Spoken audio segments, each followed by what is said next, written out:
Chapitre 26.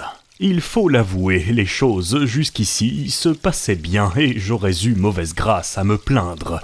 Si la moyenne des difficultés ne s'accroissait pas, nous ne pouvions manquer d'atteindre notre but.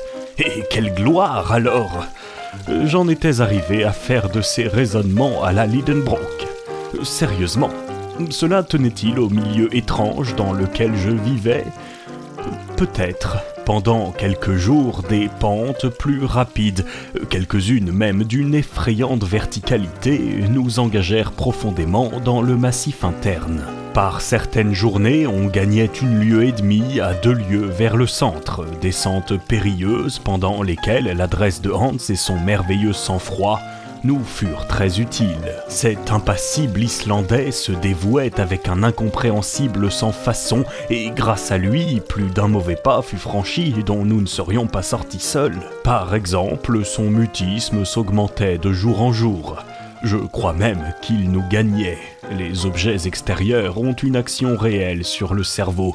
Qui s'enferme entre 4 murs finit par perdre la faculté d'associer les idées et les mots. Que de prisonniers cellulaires devenus imbéciles, sinon fous, par le défaut d'exercice des facultés pensantes. Pendant les 2 semaines qui suivirent notre dernière conversation, il ne se produisit aucun incident digne d'être rapporté. Je ne retrouve dans ma mémoire, et pour cause, qu'un seul événement d'une extrême gravité. Il m'eût été difficile d'en oublier le moindre détail.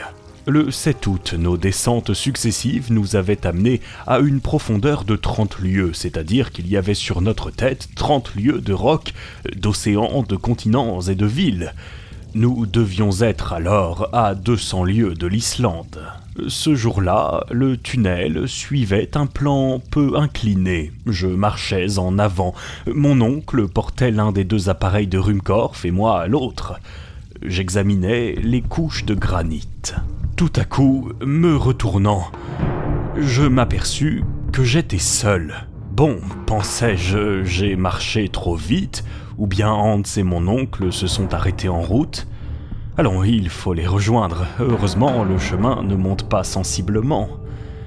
Je revins sur mes pas. Je marchais pendant un quart d'heure. Je regardais personne. J'appelais, point de réponse. Ma voix se perdit au milieu des caverneux échos qu'elle éveilla soudain. Je commençais à me sentir inquiet. Un frisson me parcourut tout le corps.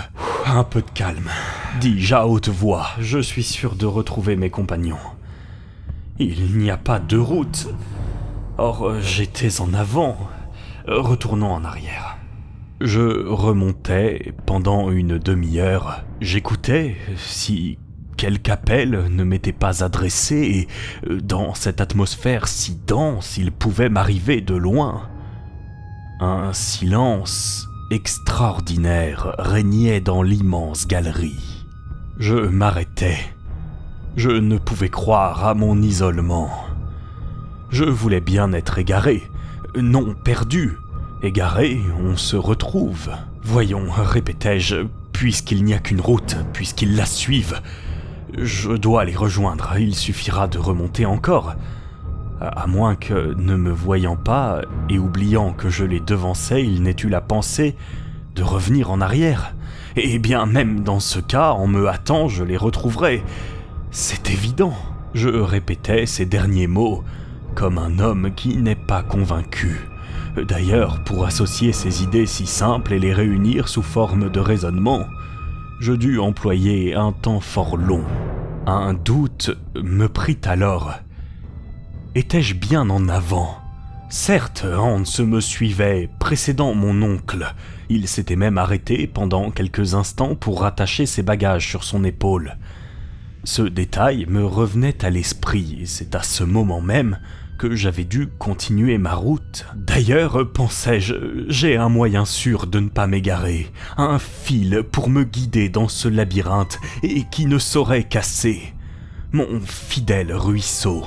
Je n'ai qu'à remonter son cours, et je retrouverai forcément les traces de mes compagnons. Ce raisonnement me ranima, et je résolus de me remettre en marche sans perdre un instant. Combien je bénis alors la prévoyance de mon oncle lorsqu'il empêcha le chasseur de boucher l'entaille faite à la paroi de granit.